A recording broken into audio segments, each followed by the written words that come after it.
Good morning.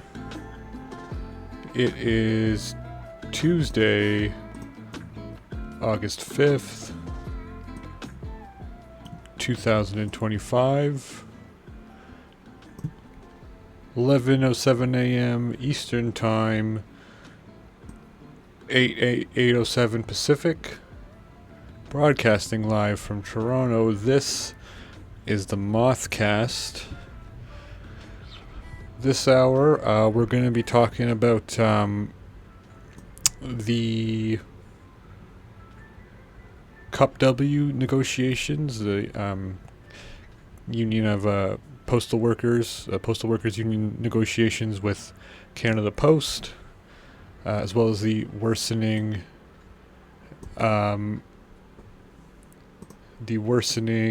wildfire situation going on here in Canada.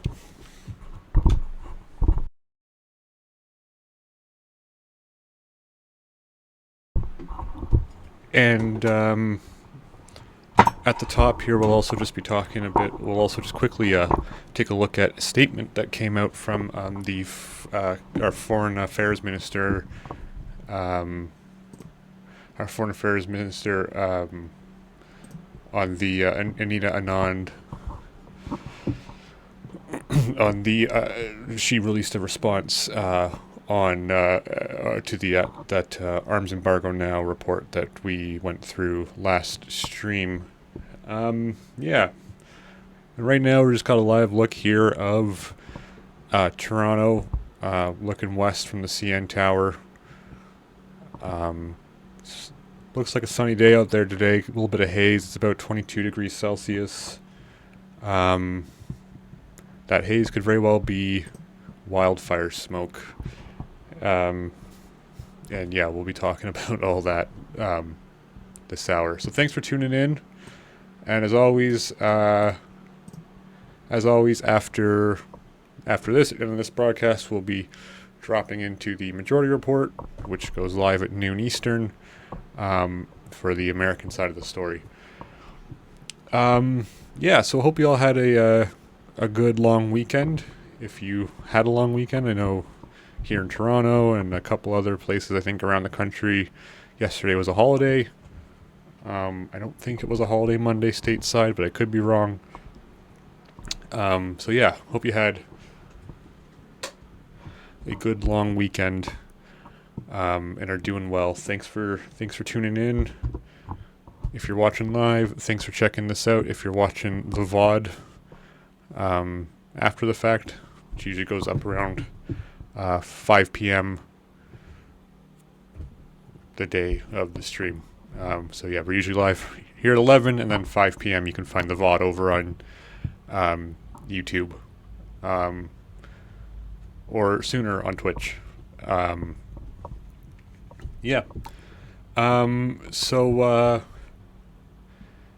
So first thing I wanted to talk about here is just quickly at the top here, Anita Anand's response to the Arms Embargo Now report from last week, and I just thought this was kind of wild. And I just kind of want to go through it here because I'm sure it will be talked about, and I think it's important to kind of break it down, what's going on here. So we're just going to break it down, sort of what's being said, and kind of how the narrative is being sort of spun here. So her statement goes, Canada has drawn and will continue to draw a hard line. Since January 2024, we have refused any new permits for controlled goods that could be used in Gaza. Not one has been approved. So just for a refresher, just in terms of what the report from last week actually talked about, that was put together by Arms Embargo Now, and I believe the Palestinian Youth Movement was also involved, was how, despite the federal government claims that there's no more permit approvals for arms exports or other kind of military exports to Israel. Israeli customs and tax data from their finance ministry shows that, in fact, Canadian military goods, including but not limited to weapons and ammunition, are still flowing into Israel. And so Anand's statement starts here. Since January 2024, we have refused any new permits for controlled goods that could be used in Gaza. Not one has been approved. We went further by freezing all export permits in 2024 that could have allowed military components to be used in Gaza, and those permits remain suspended today. First of all, that is already false. Again, even though, you know what, her statement about the fact that there's been no new approvals for exports of controlled goods to Israel have been approved. The fact is, we talked about this a couple streams ago, but as of March 2024, General Dynamics, which is a Quebec-based company, was part of a $1 billion procurement by the U.S. Department of Defense, whereby General Dynamics contributed about $80 million in mortar rounds, and that was, like I said, in March of 2024. So there's that sort of workaround via the U.S. in action. So continuing on, we went further by freezing all existing permits, and we read this part. The law is clear. No company may export controlled goods without a valid permit. We will not hesitate to ensure that those who violate this law face legal consequences, includes fines, charges, criminal prosecutions. We will not allow Canadian-made weapons to fuel this conflict in any way. After examining the report released on July 29th, Global Affairs Canada officials have determined that a number of claims in the report are misleading and misrepresent the facts. For example, the items identified as bullets are in fact paintball-style projectiles. They are accompanied by equipment designed to make a firearm inoperable with traditional rounds. Those cannot be used in combat, and if they were, they require a permit that would not be granted. Let's actually I want to sort of pull up, open my Teams. I want to actually pull up the Arms Embargo Now report, because it's a pretty easily disprovable sort of claim here. I don't want to open your Teams. Go away. So first of all, right here we can see that as recently as July 23rd, 2025, Israel received cartridges from General Dynamics, which include these mortar cartridges, as you see here. This is not a paintball round. This is a mortar cartridge. So this is of not July 2024, but July 2025. Routed through JFK in New York before going to Tel Aviv.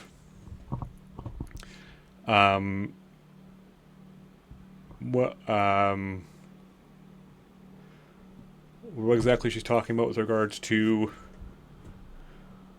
bullets and paintball rounds, I'm unclear. Regardless, I think the bigger the bigger issue here is that there are mortar rounds that are still going to Israel, routed through the U.S., because there are not the same, or there are no permitting requirements on goods being moved through the U.S. Moving on. No mortars have been shipped from Canadian manufacturers to Israel, either directly or indirectly. And I again refer you back to this chart here. Cartridges. Oops. Wrong transition. I refer you back to this table here. Cartridges, July 2025. Cartridges, 120 millimeter mortar cartridge. Also false. At no time are explosive materials such as bullets, also false. Canada continues denying export permits, blah, blah, blah, blah. So I also think too, apart from the stuff that is just like false on its face, and they have offered no. They haven't even gone to the trouble of offering any sort of evidence of their own to try and dispute these claims. They're just saying nuh-uh, which doesn't count for anything. The other thing too is the issue isn't just that we are providing like explicitly weapons and ammunition. Oh, that's certainly a problem. The issue is also that we are supplying the where the hell did my oh the issue is also that we are supplying the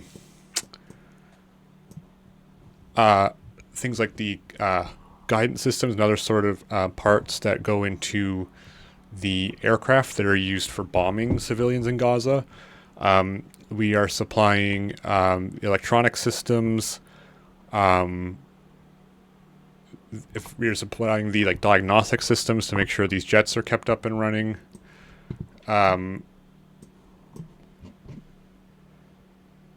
blah, blah. Navigation systems, radars, all the like non-lethal but still component parts necessary for lethal weaponry.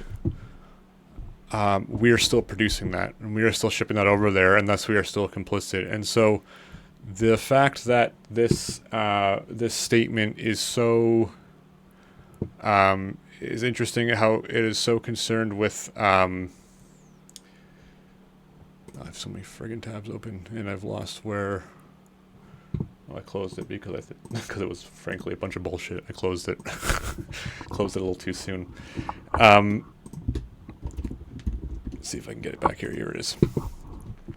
So the fact that it is so patently concerned with the claims about weaponry, I think is just interesting because it is purposely obfuscating the other kind of more insidious ways that we are also aiding and abetting this genocide. There is, and while those electronics maybe aren't necessarily controlled, parts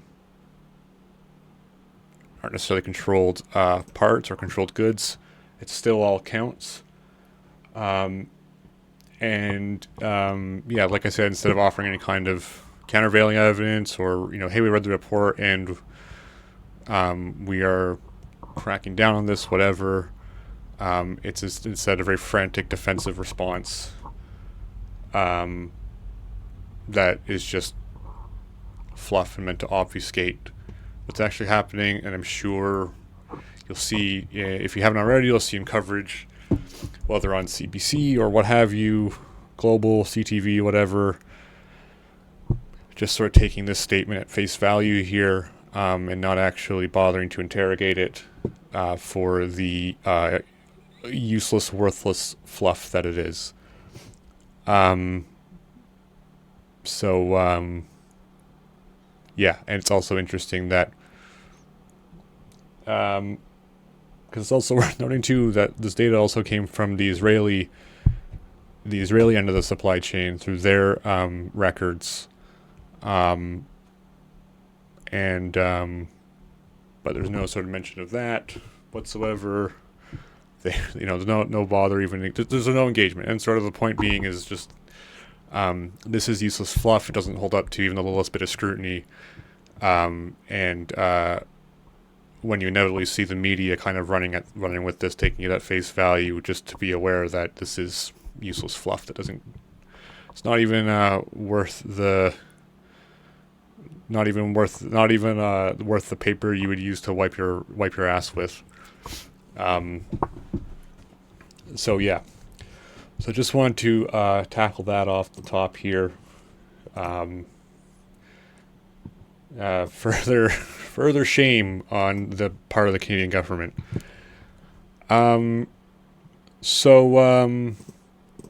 We're going to move on now, and we're going to talk a bit about the Canada Post labor action that's going on right now. The Canadian union representing postal workers has been in labor negotiations with Canada Post for the last year and a half now. They just had a vote on new terms put forward by Canada Post, and those terms were rejected by pretty decisively by about 2/3 of urban carriers and about 70% of rural and suburban carriers. And the vote itself was forced through by Canada Post. They basically told the jobs minister that give us the jobs minister give us the last terms put forward in May. We're going to vote on them now, and absolutely rejected. And in terms of kind of what's at issue here, there's a bunch of things, and you can find it on CUPW's website, and I'll have the link in the Twitch description as well as in the VOD on YouTube, so you can have a look for yourself. But in terms of, we'll sort of talk a bit about kind of like what some of like the most what I think are some of like the really key kind of terms here that are at issue.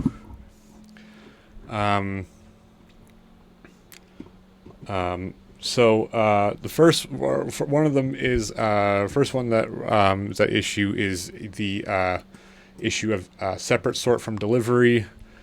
So basically, what you have right now is mail carriers are responsible for, while they're on shift, while they're doing their route, they're responsible for also then returning to the post office to collect other mail that is to be delivered on their routes and sorted out based on how they work their route. And I think is largely up to the discretion of the carrier in terms of whether that's based on how addresses come up, or if, you know, if they sort of do it up by weight, where they do the heavy stuff first and the letters and mail and like other kind of lighter stuff second, or whatever. So this allows them to kind of control the strain that they're putting their bodies under in terms of the weight they have to carry, and they do have to carry a lot of weight. This can be like, you know, 50, 60, 70 pounds that are lugging around in those big bags, as well as it gives them time to come in and just kind of take a breath, catch their breath a bit, especially if it's you know, mail gets delivered rain or shine, and if it's inclement weather, it gives them a chance to come in, you know, warm up from the cold, dry off a bit from the rain, get out of the sun on those really, you know, extreme, really extreme heat days. But now what Canada Post is trying to do is they want to implement separate sort from delivery, which basically means, or SSD is also the acronym for it, which basically means there is a person whose sole job it is to sort the mail for that route, or this may even be an automated process, but I believe right now is going to be done by a person. So mail carriers no longer would have any sort of involvement in how they actually sort the mail for their route. They just get it given to them. The other thing as well too is there's a lot sort of around just like work-life balance and Canada Post trying to phase out kind of full-timers and sort of staff almost everything they can with sort of like these temp positions that kind of function as almost as contractors. And it sort of happens in a couple ways. One of them is with the Canada Post wants to have carriers that are specifically for weekend parcel delivery or just weekend mail delivery. And so this would be they would be scheduled for about 15 hours a week to do weekends, but they can take some weekday shifts. They can get shuffled around to fill in other gaps here and there. If someone's sick, absent, or what have you, it means that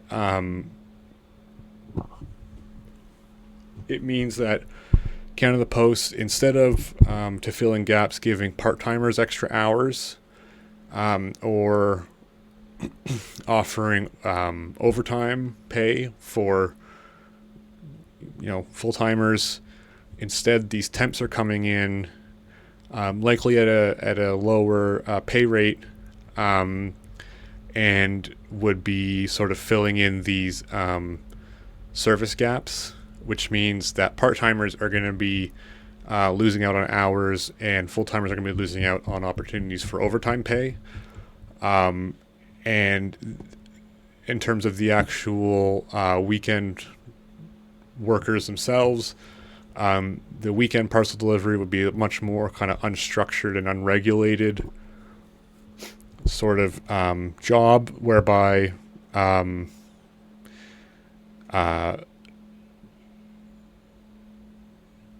routes are sort of kind of unstructured, and don't have to follow the same kinds of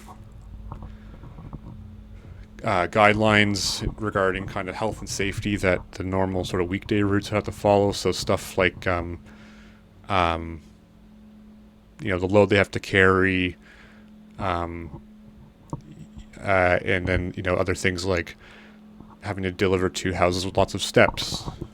For example, like where I grew up in Toronto, there were roads that would go down to the lake that were on these sort of kind of some grades of these hills are pretty steep, and the houses were kind of elevated a bit up on the hillside from the road, and you'd have a dozen, 2 dozen stairs you'd have to climb to get to some of these homes, which would be real difficult for some of these mail carriers that are carrying about 50 odd pounds of cargo with them, mail and parcels, whatnot.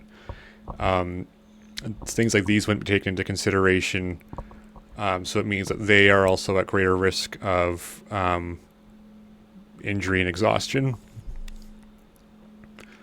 The other thing that Canada Post wants to bring in is part-time flex.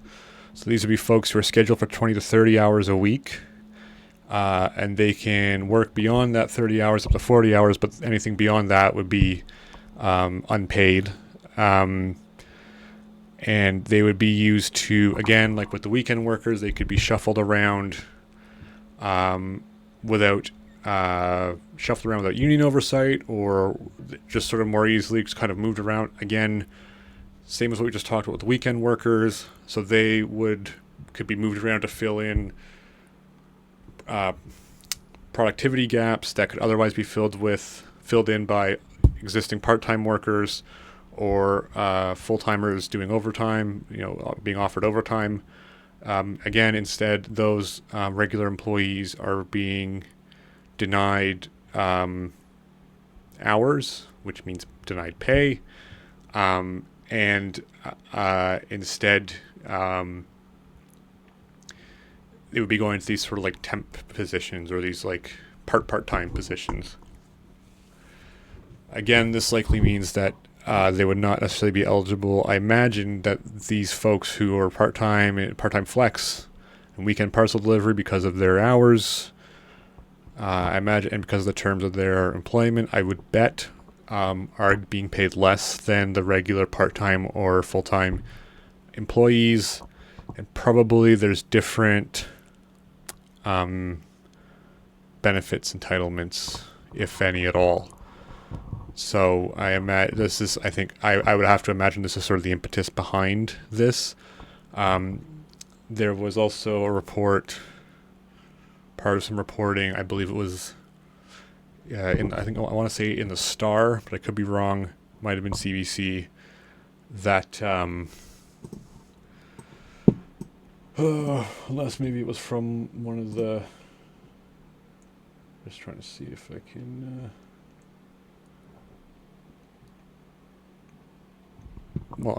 regardless, there's been reporting that Canada Post wants to wants part-time flex to account for about 15% of the Canada Post labor force. CUPW alone represents, I think Canada Post might be a closed shop. Regardless, the CUPW alone represents about 55,000 workers. So, just think 15% of that,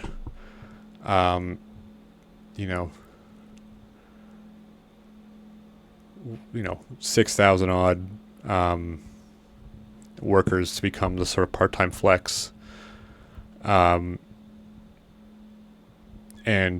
would thus mean that the phasing out of potentially full-time and part-time, not that they could necessarily, because of the union, not necessarily they could be fired, but that through attrition, that, as folks retire or otherwise go on leave, or these positions would otherwise become vacant, they may not be offered again, and instead Canada Post may be trying to push these part-time flex weekend parcel delivery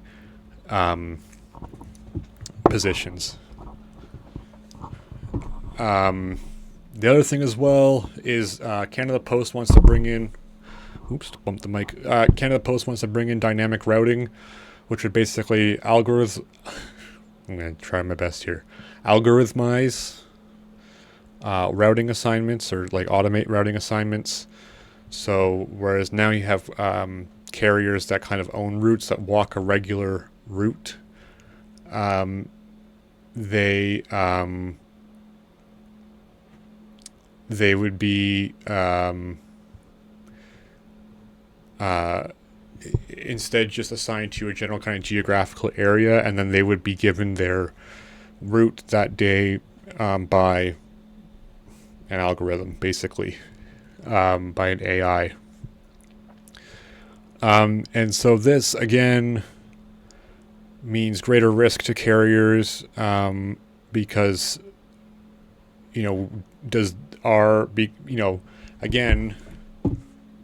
because sort of the carriers are becoming less and less involved in, or Canada Post is trying to have it so carriers are less and less involved in management of their route.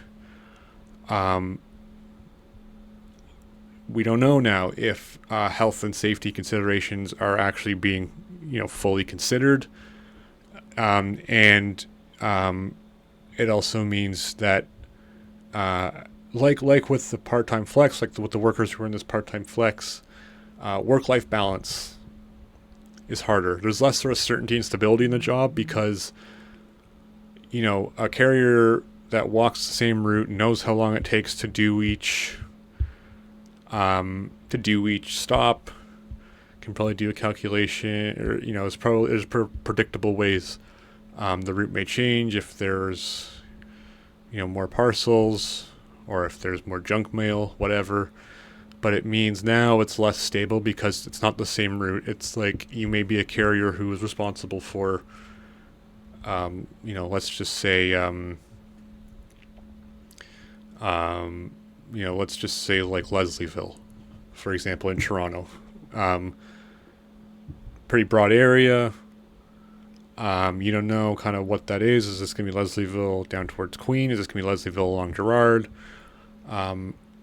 How long is the route? Like, how is a calculation made of the actual time the route would take? Like, is it actually taking into account like the walking speed of the carrier? Probably not. It's probably going to be, because this is all stuff couched by Canada Post as things that they are implementing to improve productivity.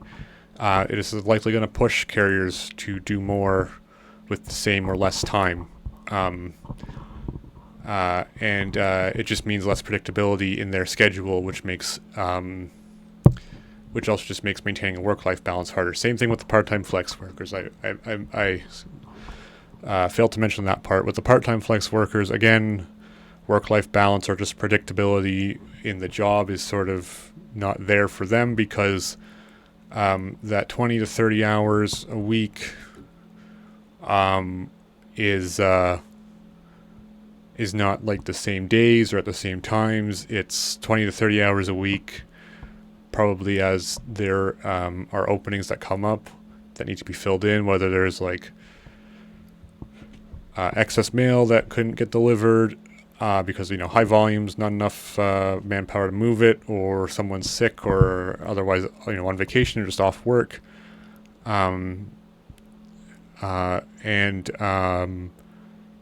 So it's not necessarily predictable what days they're going to be working, when they're going to be working, and,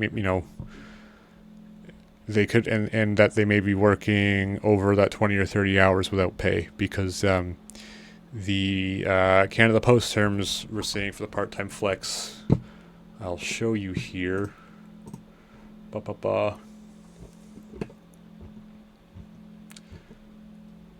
Okay, here. PTFs, part-time flex, will be scheduled for 20 hours a week, Monday to Friday, but they could be forced up to 30 hours a week. Once they've reached 30 hours, PTFs could volunteer to work up to 40. So volunteer meaning unpaid.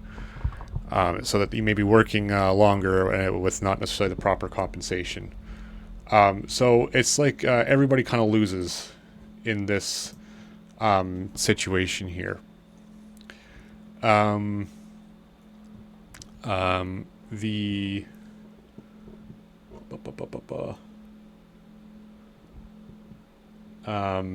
The other thing is CUPW had proposed to delete clauses 3904 and 3905 of the collective agreement, which Canada Post rejected. And deleting these clauses would mean that part-time workers get offered extensions to work up to 8 hours per day, 40 hours a week, before Canada Post can call in temps or offer overtime to full and part-timers. So this also is just sort of a way that this is like deleting those clauses, which has stipulations about how hours are doled out, without those clauses, or amending those clauses to be such that part-time workers actually get a fair shot at more hours,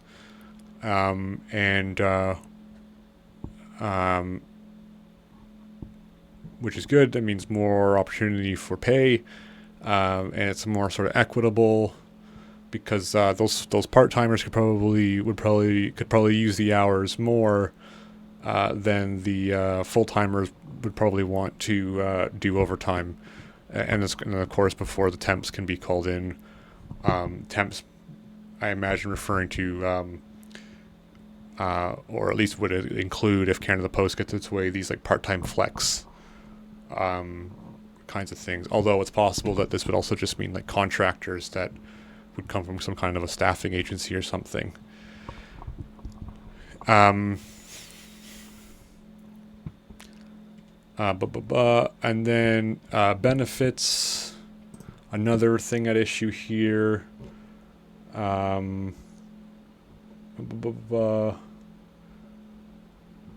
So for demands of pension and benefit eligibility, Canada Post wants future employees to be eligible for the pension and benefits only after they have worked for 6 consecutive months as a regular employee.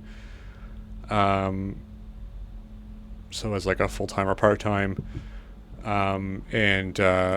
But as of right now, it's like once you are a regular employee, you are eligible for benefits.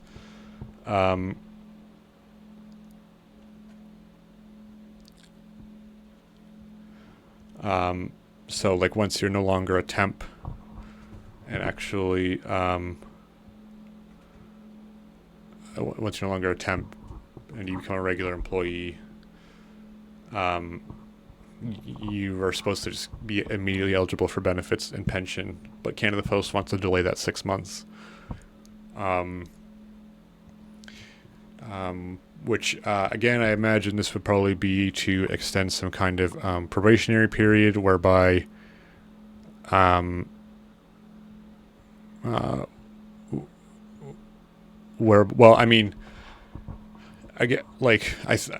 think probably what it is they're just trying to delay the payment of pension and benefits longer, and probably in the hopes that folks forget to enroll.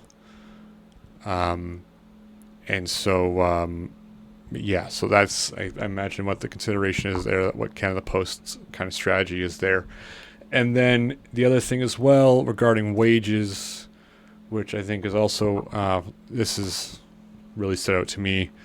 Canada Post wants a 4-year collective agreement with wage increases of 6%, 3%, 2%, and 2%. So 6% raise year 1, 3% year 2, 2% year 3, 2% year 4. And then CUPW notes here that the cost of living adjustment, COLA, paid out about 5% in 2023. So 6% really is not much of a raise. That is just a cost of living agreement or cost of living adjustment. So this is barely keeping pace, especially in year 1, is barely keeping pace with inflation. And then the fact that the rate of increase would actually go down over those coming 4 years from an already kind of the base of where it probably should be. It would go down more and more. I think is insane to 2% increase.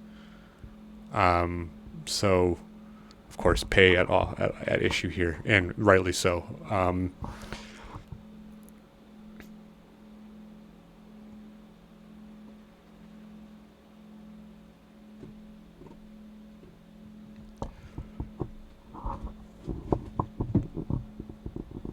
So those are some of the things that are at issue there. I think it is quite concerning, sort of,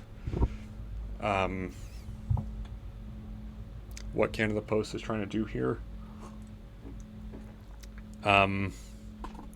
This is the problem with running a government or running an agency like a business rhetoric, because these are all, all of Canada Post's terms here are what you would call cost-cutting measures, because they,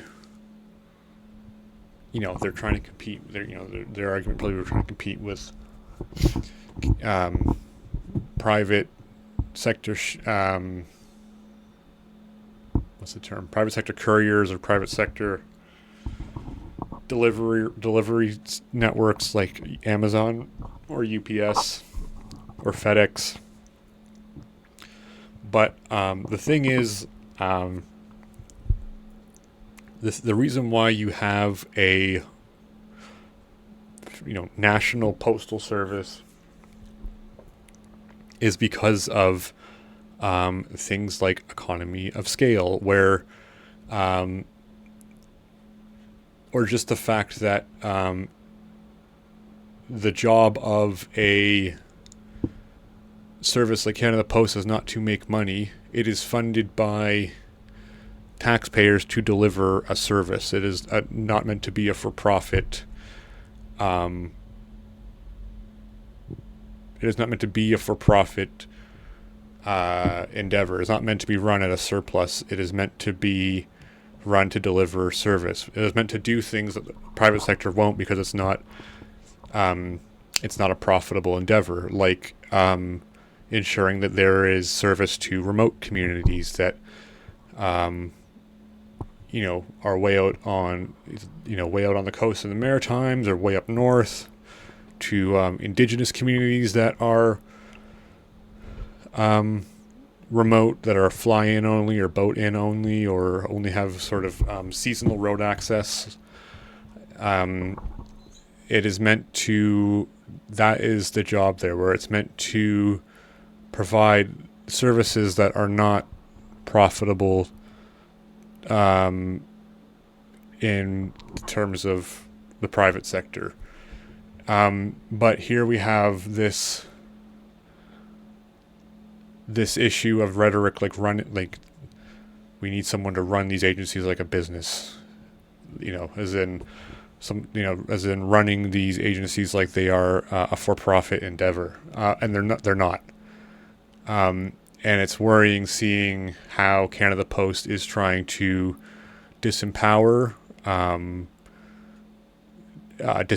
workers, trying to exploit part-time workers who are already, desperate for hours, for pay, who are, and that desperation meaning they are more likely to put themselves in harm's way in order to,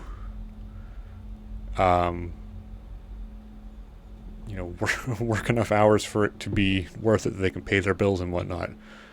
And potentially this opening the door for further privatization of Canada Post, whether it just be in terms of contractors coming in to deliver mail, sort of from a private staffing agency, or who knows if they may even at some point try to sell off. Hello, Gamer James. The main reason we're all doomed is that inherited wealth concentrates economic power in the hands of out-of-touch sociopaths who are coddled from birth. I mean, that's a pretty good summation. Can't argue with that. Yeah, I mean, that is overall, I think that's a pretty good summation that we have wealth concentrating into fewer and fewer hands, into the hands of folks who themselves come from money, who don't sort of see people beyond units of production that will turn them profit. And it's that kind of it is because wealth is mythologized, and those folks who hold that have a piece of that more sort of further concentrating and shrinking sort of power and wealth because of how they are mythologized, and because of how they are lauded as some kind of proof of meritocracy, that then informs rhetoric around, like, again, with public services, how public services need to be streamlined and run like a business and need to make money, and it's all about costs. When public services are meant to provide needed services to the public that are not economical or financially viable or profitable, really, for the private sector to provide. In this case, mail delivery.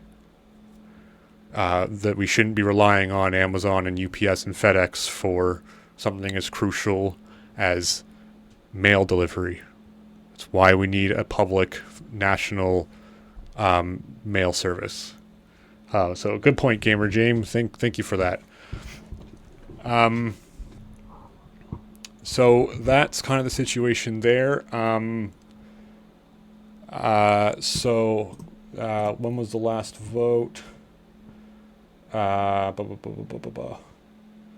that vote was July 29th, so just last week.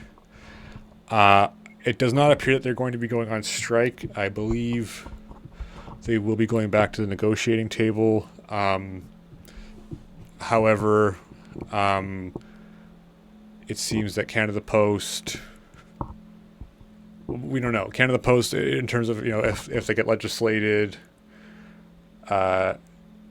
if new terms are legislated through or what have you, I'm not sure what happens next, but it doesn't appear to be that they're going on strike right now. It seems that negotiations are going to continue on. We're going to switch gears here now and talk a bit about kind of the wildfire situation going on right now here in Canada. I'm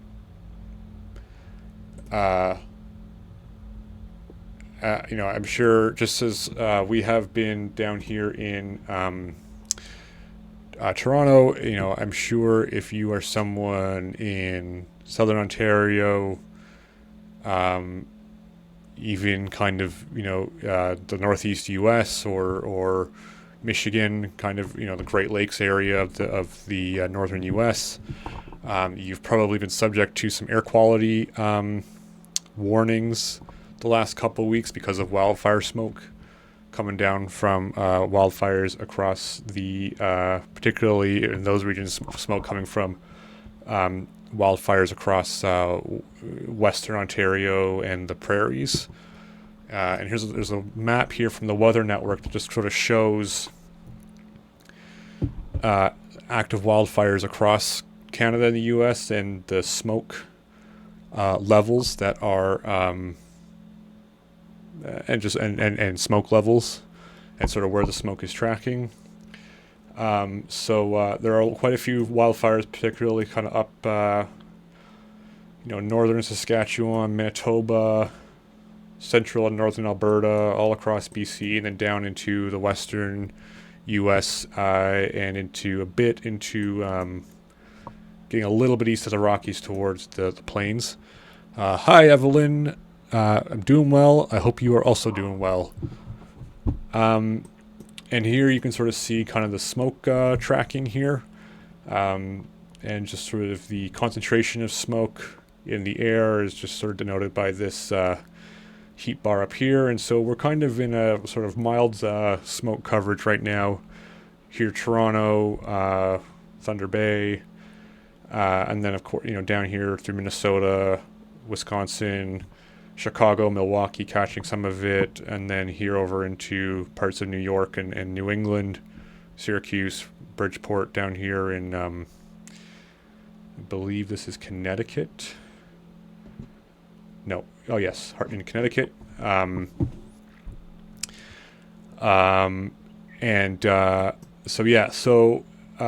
then just so many wildfires burning across Canada and the U.S. right now. Do I play games, Evelyn? I do not. I don't intend to be playing games on stream. This is mainly meant to be covering Canadian issues sort of thing, and like a kind of an hour, maybe 2 hour at some point stream. But no, I won't be playing. I don't have any plans to be playing games on stream. For a bunch of last week, there were air quality warnings. We were at high risk here in Toronto. Thanks so much for following, Evelyn. I really, really appreciate it. That's really nice of you. I really appreciate it. We were at pretty high. We were at high risk, or a 7 on the air quality index. I think it's out of 10. So we're at high risk here in Toronto. I think similar story for other parts of southern Ontario. You can ask a question. Ask away. Always happy to answer questions. We are, I believe, here in Toronto, I think Windsor, all the way down to Windsor, are expected to be under another air quality advisory or warning again today. Like we saw on the live cam from the CN Tower, it was looking a little hazy out there, and that's probably from wildfire smoke. Like this map here is sort of starts today from today at noon, and so it sort of forecasts. So it's providing sort of forecast of what smoke conditions are looking like, and sort of looking ahead through the rest of today and into tomorrow. It looks like air quality should improve by about Wednesday evening, but it's going to probably worsen by Thursday morning. Looks like it seems to be a bit caught in a some kind of system that it seems to be rotating around. Looks like the center might be sort of kind of roughly, looks like it's roughly eastern New York. Are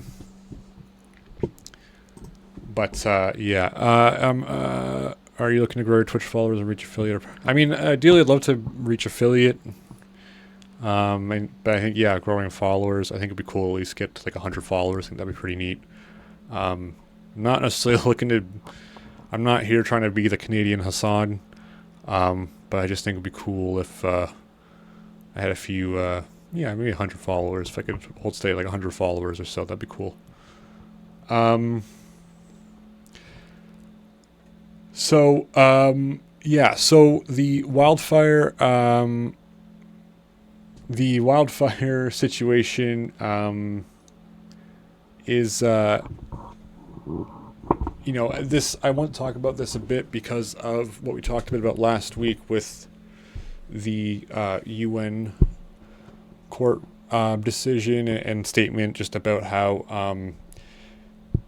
the emissions and the effects of climate change are not territorially limited. This is another example of how that sort of happens.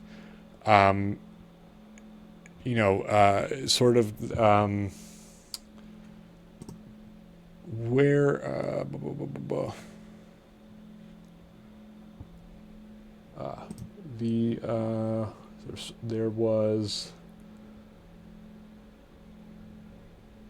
where the heck? I had, I'm all turned around now. I had data from the government of Canada about oh, here, I think this maybe was it. No.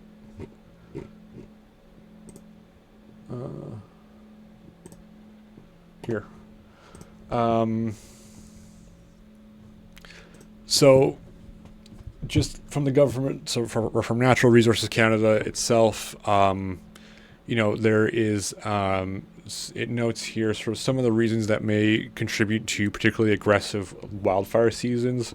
So one of them being warmer than average temperatures, particularly, in drier areas like, northern BC, northern Alberta, parts of, the BC interior, Saskatchewan, decreased levels of snowpack and low soil moisture. So just means that there's not as much snowfall that is accumulating during the winter season. It's not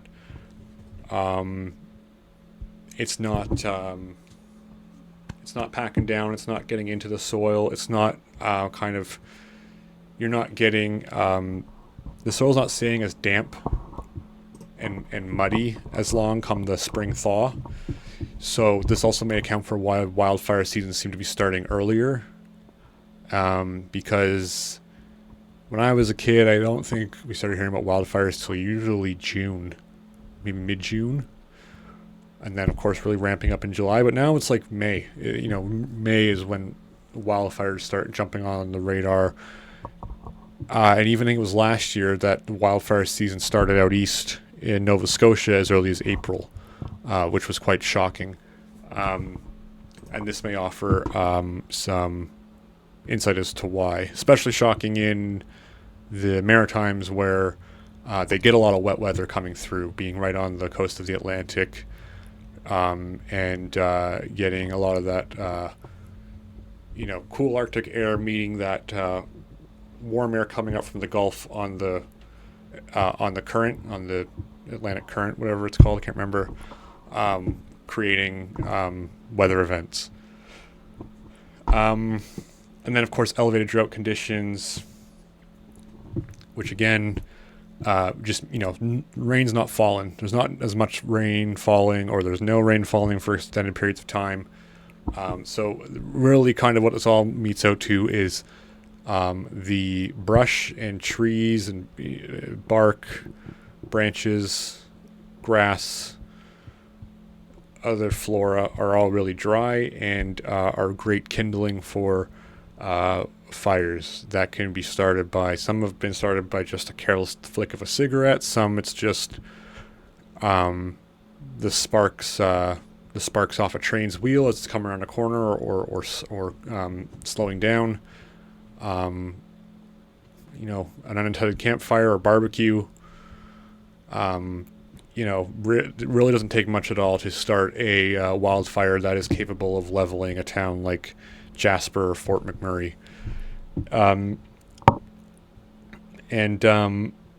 and we see this sort of in action in BC, where the BC Forest Ministry expects about a third of their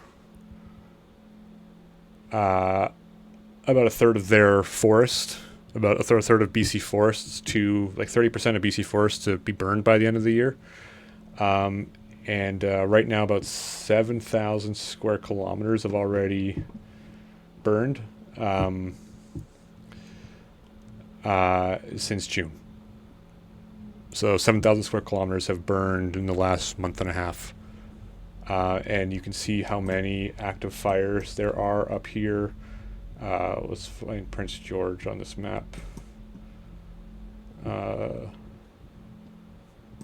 There's Prince George. Out of control fire near Mapes. Out of control fire in Punshaw. That one's being held under control. So a couple out of control fires here around Prince George. Sorry, I got the absolute shit bit out of my feet by bugs on the weekend. Was at a cottage. I'm itching. I didn't even realize I was itching. I'm like, I'm streaming. I shouldn't be itching my fucking feet right now. But yeah. So about 7,000 kilometers of BC's forests have burned since June. The Prince George fire currently spans about 330,000 square kilometers, as mentioned here, 10 times the size of Vancouver Island. So here's Vancouver Island right there. So imagine just 10 more of these sort of. So this is a tenth. Vancouver Island here, better way to think of it, Vancouver Island here is a tenth the size of the fire that is burning, of the Prince George fire that's burning right now. So, like, there is, like, yeah, just to think about it that way.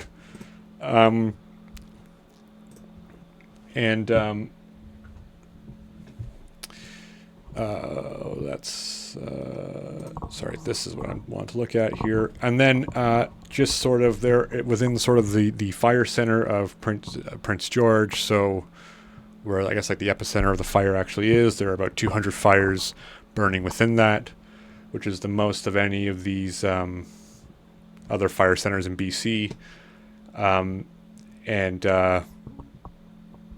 So yeah, quite shocking. And sort of some of the causes attributed to why this situation in Prince George is so severe is this area of northern BC has been in a multi-year drought for about 6 or 7 years now, according to Laurie Daniels, forestry expert at UBC. So like what we just talked about there from Natural Resources Canada, drought being a big factor as to why fire seasons will continue to become more severe. And then as well, what I also just wanted to highlight here is Daniels, the professor at UBC, goes on to say, we see these fires burning deep down into the soil as well as burning above ground. Some of the fires currently burning in northeast BC have been burning since May of 2023. These are called holdover fires, which are smoldering underground through the winter, only to reignite in the spring and summer. Because the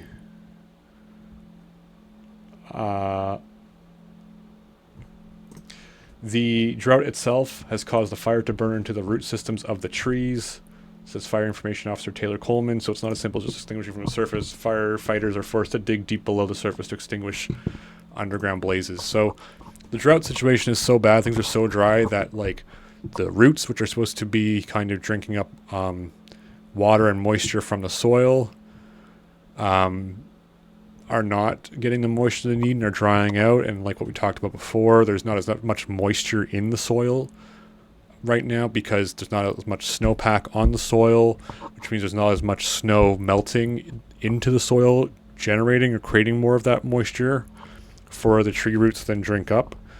So the underground, where there's lots of organic material that has dried up from lack of moisture, so tree roots, I don't know, kinds of mushrooms or what have you, dead leaves that got sort of buried, that fell in the fall, got buried under the soil or what have you. Come springtime, especially if that soil's drier, it's going to be easier for it to kind of blow around and in dust and stuff, and sort of bury bury stuff like leaves and whatnot underneath it that are not necessarily visible on the surface. Now the fire, it's much easier for the fire to follow those root systems down underground and stay smoldering underground, like in this case here, for like almost 2 years in some cases, and then reemerge, in the spring, summer, as the weather gets warmer. The area is drier as the snow dissipates. You get some of those warm winds coming through, whipping it up, thunderstorms, lightning strikes. Just the heat, drying out, especially with lacking rainfall, drying out, and creating more fuel sources in dead brush and that kind of thing. And then this is how we get these really severe forest fire situations, and how we end up dealing down here, where fire isn't necessarily a big risk for us, but we are at risk for smoke inhalation, especially for young babies, for the elderly, for folks with any kind of respiratory issues like COPD, long COVID, that kind of thing. Will also be casualties of this more severe fire season. And then the last thing I want to touch on here, which is another report from CBC, which I just thought was interesting in the, missing of the point here. This is an article published it was published back in June of 2023. 2023 was before this year, June 2023 was the worst, the worst wildfire season in Canada in a century. But now, of course, 2025 has now surpassed that. The article focusing on if we're ready for a fiery future in terms of our water bomber fleet, in terms of our ability to respond to forest fires. Our water bombers are aging. They're going to be coming out of service, etc. And I just thought that was an astounding piece of reporting because of how much it misses the point. Because the focus is not on reactive firefighting. Because even if we have top of the line, state of the art, brand new,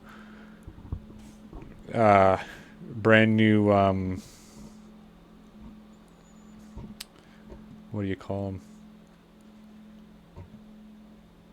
them? Brand new, CL 415 planes.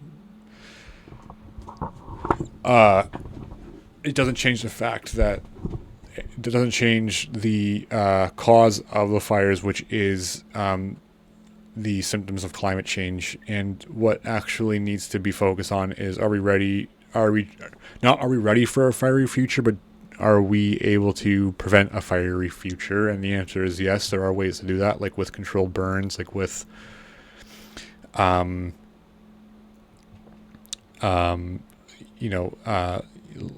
land conservation areas, with river conservation areas, to protect the flowing of water, preventing, new damming being built, which would otherwise constrict the flowing of water that is needed, especially for carrying runoff down from the mountains to irrigate the soil and make it more moist and less flammable.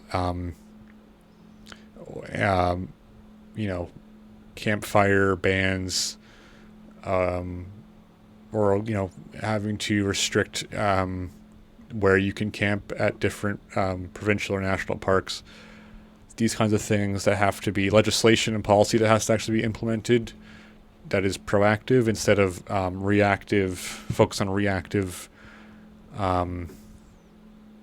capabilities, because if we're reacting to it, we're too late. The damage has been done. And so I just thought that was an astoundingly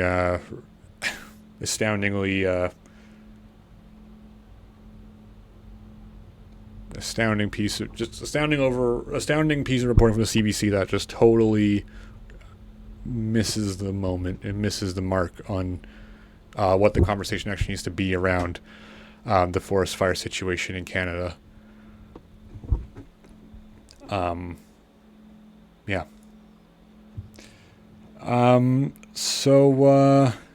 Yeah. That's about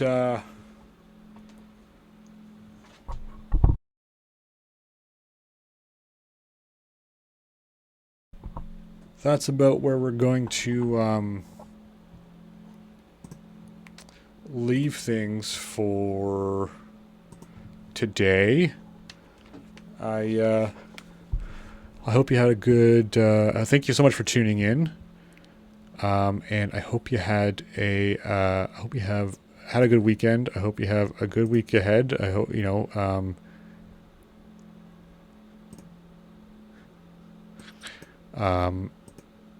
no, stop.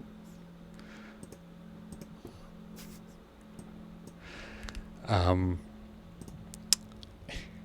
hope you have a good week ahead.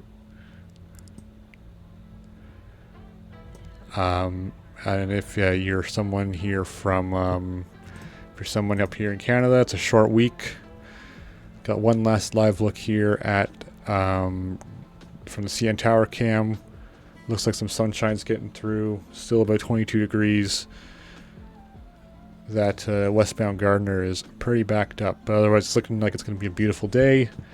Thank you so much for tuning in. We are going to head over to check out the majority report now for the American story, and we will be back here same time on Thursday morning, and we'll see you then. Take care. Bye-bye.